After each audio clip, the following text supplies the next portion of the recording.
Today we're going to be doing a video on minimal makeup. The most important thing for this is doing a really good skincare routine. So we're going to start out with our Ordinary Argiline solution. Right after that, I use my Matrixyl by The Ordinary.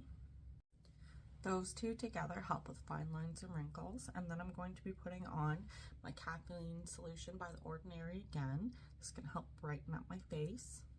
For the last part of my skincare, I put on the Charlotte Tilbury Magic Cream. So now moving over to the makeup, I'm just going to use my Maybelline concealer and just go over any dark spot. And what I do is I match it on each side. That way my face doesn't have like a weird tone to it. There we go. And I just blend that in with my finger.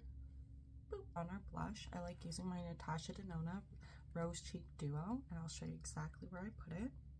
Just put a little on your finger and just almost directly under the eye and bring it over.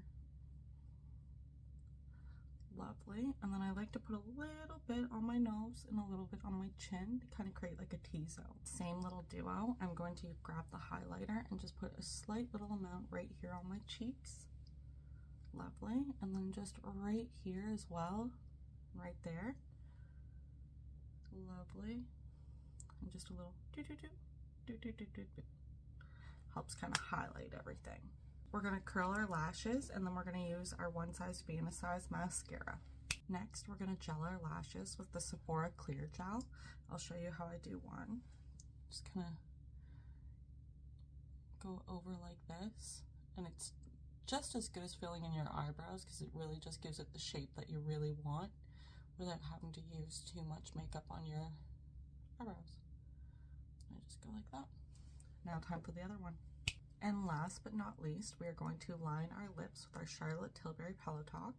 As you can see, it's really close to my natural lip color anyways, and now we're going to use Charlotte Tilbury's Refresh Rose Lip Plumping Lip Gloss. And that is it. That is the final look. Thank you so much for watching. I hope you enjoyed, and I can't wait to see you next time.